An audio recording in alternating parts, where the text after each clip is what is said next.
Bharatiya Janata party के प्रदेश के कर्मठ और लोकप्रिय अध्यक्ष माननीय स्वतंत्र देव सिंह जी, भारतीय जनता पार्टी के क्षेत्रीय अध्यक्ष डॉक्टर धर्मेंद्र सिंह जी,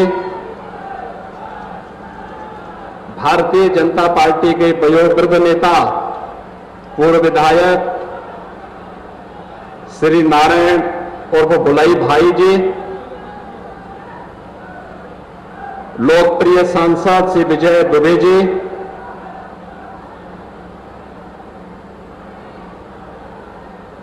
हमारे विधायकगण श्री जटाशंकर त्रिपाठी जी, पवन केडिया जी, गौ सेवा आयोग के उपाध्यक्ष श्री अतुल सिंह जी, बीज विकास निगम के उपाध्यक्ष श्री राजेश्वर सिंह जी, पूर्व विधायक श्री मदन गोविंद राव जी, दीपलाल भारती जी, मान्य विधायक श्री ज्ञानेंद्र सिंह जी, विधानसभा रामकोला के प्रभारी श्री आनंद सिंह जी, पूर्व जिलाध्यक्ष पूज्य श्री जयप्रकाश शाही जी, सफाई आयोग के उपाध्यक्ष श्री लालबाबू वाल्मीकि जी, जिला महामंत्री श्री संतोष दत्त राय जी, राम गोपाल गुप्ता जी, ललन मिश्र जी, जगदम्बा सिंह जी, जिला पंचायत के अध्यक्ष श्रीमती सावित्री जायसवाल जी, ब्लॉक प्रमुख कप्तानगंज श्री विशाल सिंह जी, और आज के इस कार्यक्रम में आज भाइयों बहनों भगवान बुद्ध की महापरिनिर्वाण स्थली जनपद कुशीनगर के रामकोला विधानसभा क्षेत्र के इस कप्तानगंज में मुझे भारतीय जनता पार्टी के प्रदेश अध्यक्ष जी को आप सबके साथ संवाद करने का एक अवसर और एक सौभाग्य प्राप्त हुआ है। मैं इसके लिए आप सभी कार्यकर्ताओं का और यहां की जनता जनार्दन का हृदय से अभिनंदन करता हूं, स्वागत करता हूं। भाइयों बहनों, कुशीनगर जनपद खेती किसानी, अपने परिश्रम, अपने पुरुषार्थ, धर्म के प्रति अपनी श्रद्धा भावना के लिए जाना जाता है। अभी अभी हाल ही में आप लोगों ने भीषण बाढ़ की त्रासदी और जल जमाव की त्रासदी को झेला है। इस भीषण बाढ़ और जल जमाव की त्रासदी को झेलने के पहले कोरोना महामारी का सफलतापूर्वक मुकाबला किया, और आज इस भीषण गर्मी में पिछले 3 घंटे से आप सब यहां पर बैठे हैं केवल इस बात को के लिए कि हम लोगों के साथ आपका एक संवाद हो सके। मैं इसके लिए आप सबका हृदय से स्वागत करता हूं, अभिनंदन करता हूं। कुशीनगर जनपद वैसे भी हम लोगों का अपना प्यारा जनपद रहा है, और मुझे आपके साथ यहां पे कई आंदोलनों में भाग लेने का अवसर प्राप्त हुआ है। चाहे यहां पे मुसहर जाति के लोगों की लड़ाई रही हो, यहां पर पिछली सरकारों की अत्याचार और अनाचार के खिलाफ, अन्याय के खिलाफ लड़ाई लड़ने का रहा हो, उन सभी लड़ाइयों में मंच पे हमारे जो भी सांसद, विधायक, पूर्व विधायक और पदाधिकारी हैं, इन सब के साथ, और आप में से बहुत सारे कार्यकर्ता ऐसे हैं जिनके साथ यहां की गलियों में, यहां के सड़कों पर, यहां के जिला मुख्यालय पर, ब्लॉक मुख्यालय पे, तहसील मुख्यालयों पे आंदोलन करने, संघर्ष करने का एक लंबा सिलसिला रहा है। इसलिए जब आप सबके इस पूरे क्षेत्र को मैं देखता हूं गांव में विकास किस रूप में होना चाहिए, उसकी एक छोटी सी झलक आपके सामने प्रस्तुत करने के लिए आज मैं यहां पर आया हूं। और मुझे प्रसन्नता है कि आज कुशीनगर जनपद की 2 विधानसभा क्षेत्रों में मुझे जाने का अवसर प्राप्त होगा, एक रामकोला में और दूसरा तमकुही राज में। आज हम लोग लगभग 400 करोड़ से ज्यादा की योजनाओं का शिलान्यास और यहां पर लोकार्पण भी कर रहे हैं। लेकिन ये तो एक अभी कुशीनगर जनपद के लिए टेलर है, अभी तो एक बहुत बड़ा कार्य यहां होना है। याद करिए, आपके जितने जनप्रतिनिधि चुने गए भाजपा से, इन लोगों ने लगातार मेहनत किया, राज्य सरकार और केंद्र सरकार में पहल की, और अभी तो अगली विजिट में यहां मेडिकल कॉलेज का भी शिलान्यास करने के लिए मुझे आना है। कुशीनगर का अपना मेडिकल कॉलेज होगा, भगवान बुद्ध को समर्पित मेडिकल कॉलेज कुशीनगर की जनता को भेंट करने के लिए हम बहुत शीघ्र आने वाले हैं। और साथ साथ अब कुशीनगर के लोग, कभी तो बहुत कुछ लोग कहते थे, लेकिन अब तो हवाई जहाज भी कुशीनगर से उड़ेगी और हमारा प्रयास है कि पहली फ्लाइट इंटरनेशनल फ्लाइट हो, अंतर्राष्ट्रीय हवाई सेवा के साथ कुशीनगर सीधे जुड़े, क्योंकि भगवान बुद्ध ने कुशीनगर को दुनिया के सामने प्रस्तुत किया। आज आप चले जाइए श्रीलंका में, थाईलैंड में, लाओस में, जापान में, दुनिया के 13 बड़े बड़े शक्तिशाली देश हैं, बौद्ध देश, बुद्ध वहां पहुंचे हैं। भगवान बुद्ध वहां भारत की शिक्षा को, भारत की संस्कृति को लेकर पहुंचे हैं। और इसीलिए अभी उस एयरपोर्ट का भव्य उद्घाटन होना है, वह भी बहुत शीघ्र आपके सामने आएगा। इसलिए पहले मैंने कहा, देखता हूं जनता में उत्साह है कि नहीं है, लेकिन आपने हमारे मृतक को दूर करके भीषण गर्मी में, बाढ़ के बावजूद, कोरोना के बावजूद आपने रिकॉर्ड तोड़ भीड़ यहां पर लाई है। मैं आप सबका अभिनंदन करता हूं, स्वागत करता हूं।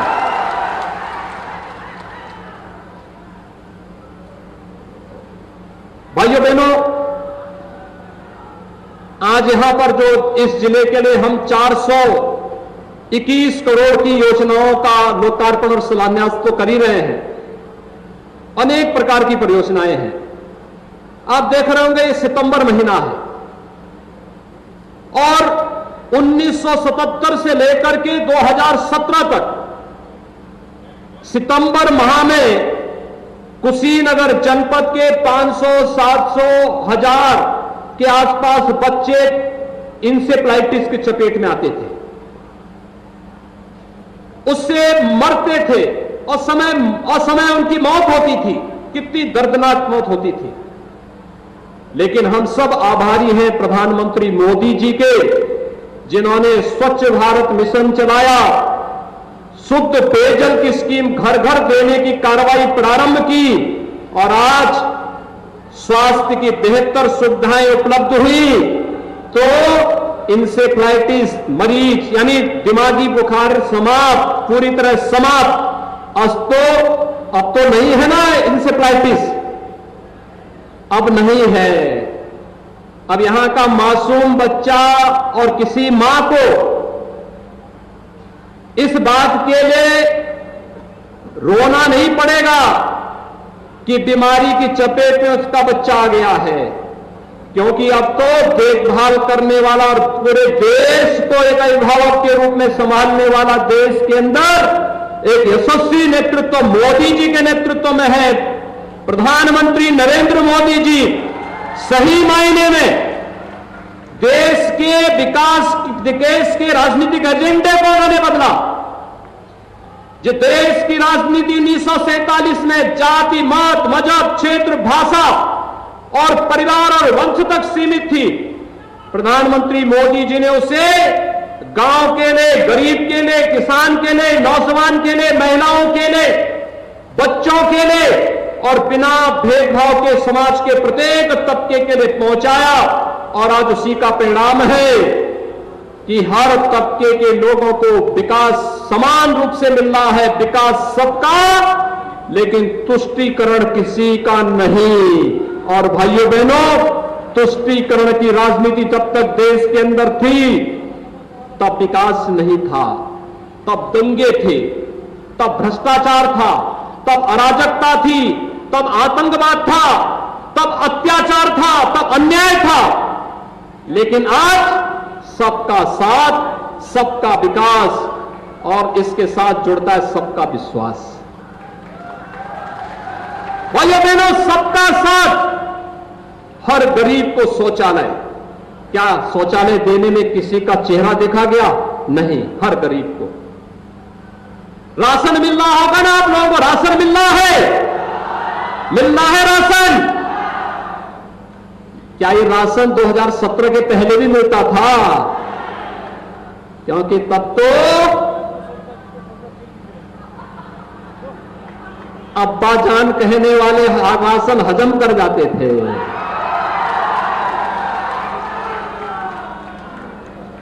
तब कुशीनगर का राशन नेपाल पहुंच जाता था, बांग्लादेश पहुंच जाता था। और आज कोई इन गरीबों का राशन निकलेगा तो राशन तो नहीं निकल पाएगा, लेकिन जेल जरूर चला जाएगा। और भाइयों बहनों, यही संकल्प लेकर के हम लोग चले थे। पहले इन गरीबों की नौकरी पर अब्बा जान कहने वाले डकैती डाल देते थे, पूरा परिवार झोला लेके निकल पड़ता था और झोला लेकर के वसूली में लगता था। लेखपाल की नौकरी निकली तो एक परिवार के लोग, एक खानदान निकल पड़ता था वसूली करने के लिए। 7 लाख, 8 लाख, 10 लाख रुपया दो। और फिर किसी भी योग्य व्यक्ति का सिलेक्शन नहीं होता था। अध्यापक की नौकरी लगती थी, पैसा भी जाता था, नौकरी भी नहीं लगती थी। पुलिस की भर्ती निकलती थी, पैसा भी चला जाता था और नौकरी भी नहीं निकलती थी।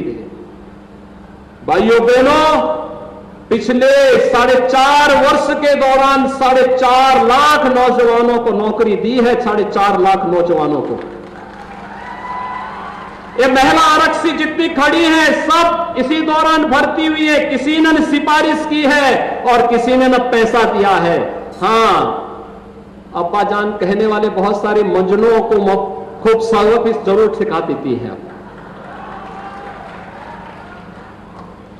और इसीलिए मैं आप सबसे कहने के लिए आया हूं, जब बिना भेदभाव के सरकार कार्य करती है तो भाइयों बहनों, विकास सबका होता है, विश्वास सबका जुड़ता है।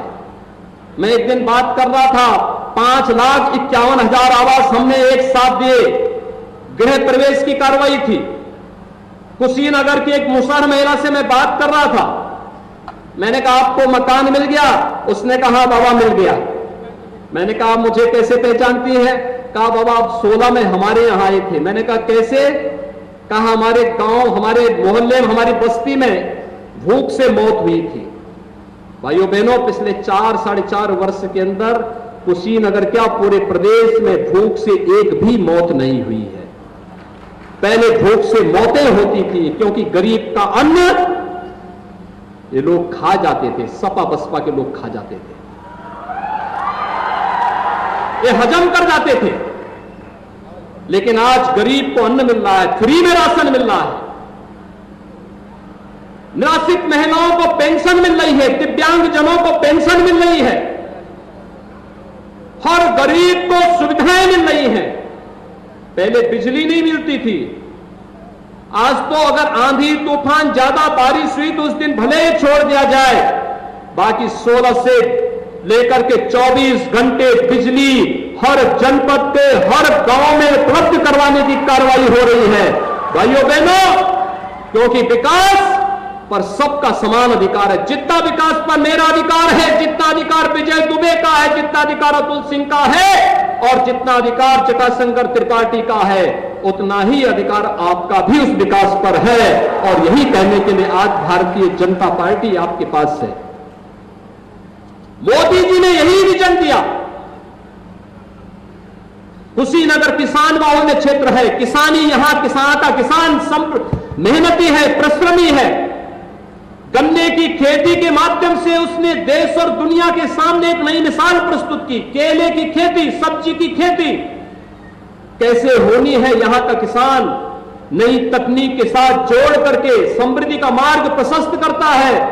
और भाइयों बहनों, ये किसान, क्या इन किसानों को पहले किसान सम्मान निधि का लाभ मिलता था? क्या 2018 के पहले मिलता था? प्रधानमंत्री मोदी जी ने 18 से प्रधानमंत्री किसान सम्मान निधि का लाभ भी किसानों को देना प्रारंभ किया है। आज हर किसान के खाते में साल में 6,000 रुपए आ रहे हैं। किसान अपनी सामान्य आवश्यकताओं की पूर्ति करता है। किसान आज कहीं हाथ फैलाने के लिए मजबूर नहीं है। 2017 के पहले भाइयों बहनों सरकारें थी, गेहूं क्रय नहीं होता था, धान क्रय नहीं होता था। आज किसानों का धान और गेहूं क्रय हो रहा है और पैसा उसके खाते में जाता है। गरीबों का मकान बिना भेदभाव के बन रहा है। बिजली के लिए आपको सांसद विधायक का घेराव करने की नौबत नहीं आती है। और कानून व्यवस्था मजबूत, इतनी मजबूत। पहले जंगल पार्टी पे नियंत्रण नहीं, क्योंकि जंगल पार्टी के लोग ही तो इस सपा बसपा में भर करके वे लोग यही तो डकैती डालने का काम करते थे। लेकिन आज जंगल पार्टी गायब, अपराधी गायब, दंगाई गायब। और नहीं तो हर बार हम देखते थे पडरौना में जब भी जन्माष्टमी का डोल निकलता था, दंगा खड़ा हो जाता था। आज तो दंगा नहीं हो रहा है ना? आज दंगा हो रहा है क्या? क्या कोई दंगा कर पाएगा? दंगाइयों को मालूम है ना कि क्या होगा इसके बाद, पूरा घर बार बिक जाएगा फिर।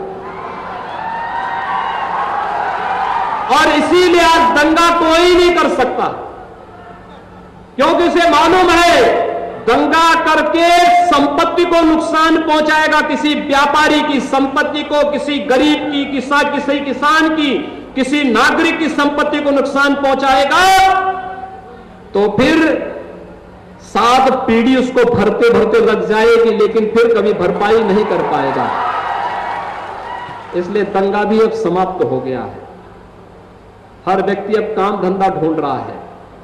और कोरोना के दौरान आपने देखा होगा, दिल्ली में उन्हें समझे नहीं संभलता है, महाराष्ट्र में कोरोना समझे नहीं संभल रहा है, केरल में आप देख रहे होंगे समझे नहीं संभल पा रहा। आप समाचार सुनते होंगे कोरोना के कितने मरीज।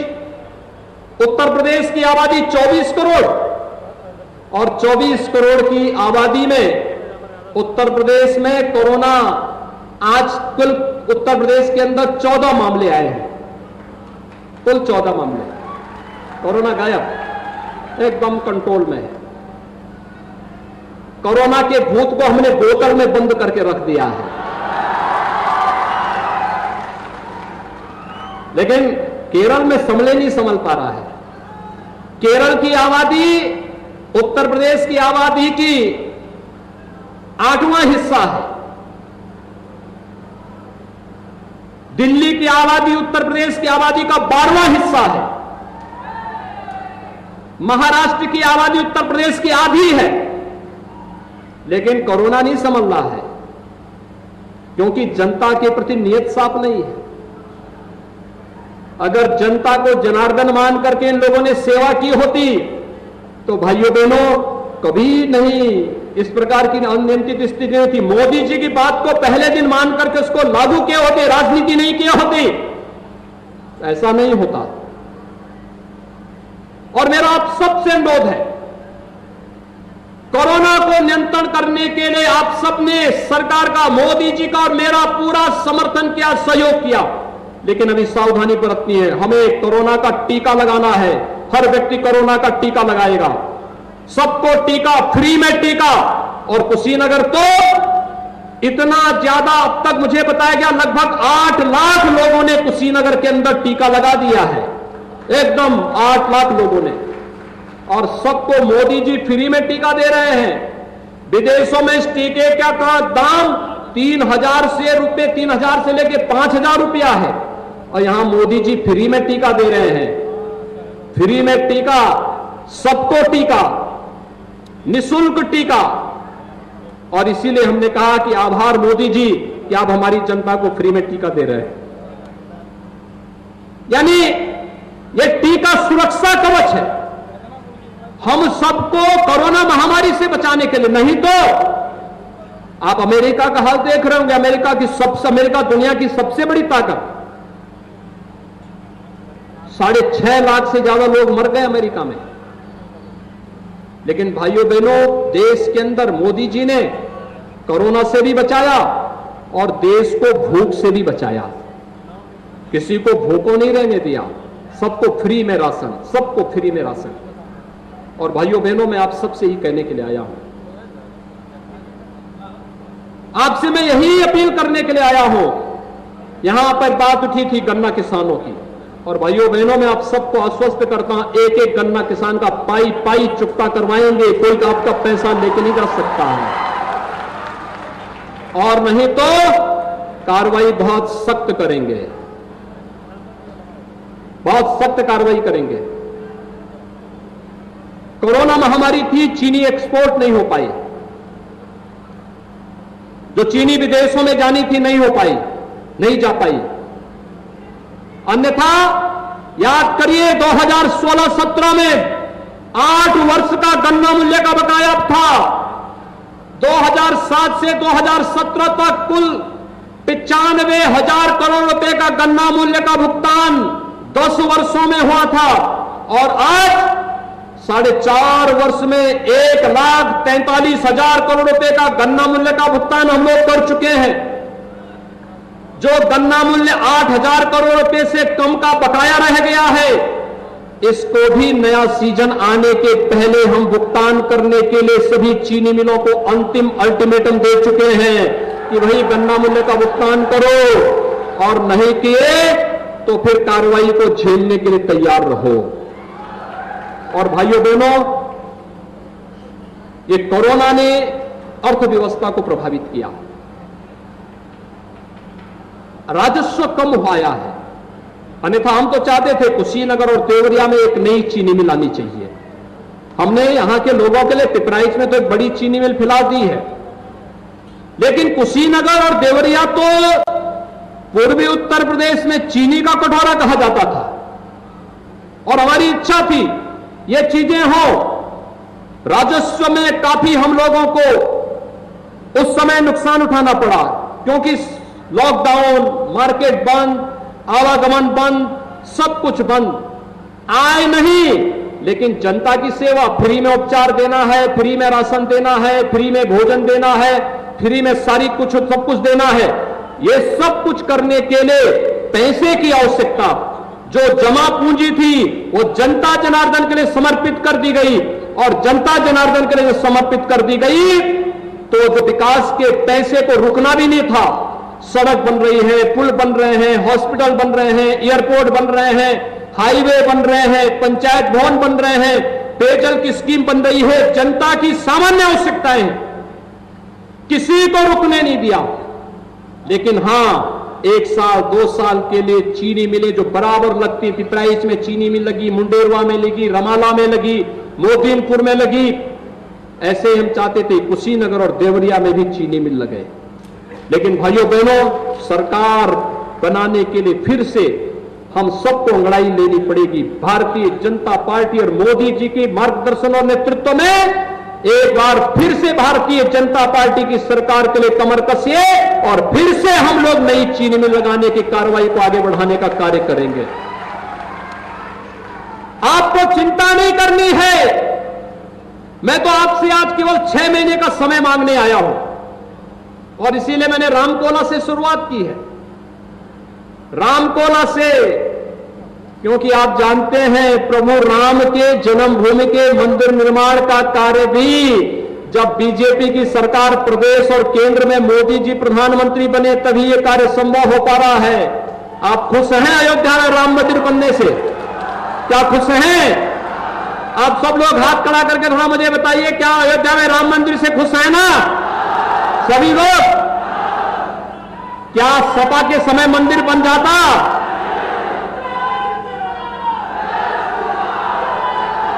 क्या कांग्रेस राम मंदिर बनाता? क्या बहुजन समाजवादी पार्टी मंदिर बनाती? देखिए, अब तो लोग बोलने लग गए हैं, अब तो लोग बोलने लग गए हैं। राम मंदिर का निर्माण कार्य होते हुए देखकर लोग बंदर बोल रहे हैं कि अब हम अपना स्मारक नहीं बनाएंगे। भयभीत हो गए, उनको मालूम है भगवान राम का मंदिर दुनिया का सबसे खूबसूरत मंदिर बनने जा रहा है, सबसे बड़ा, सबसे भव्य मंदिर बनने जा रहा है।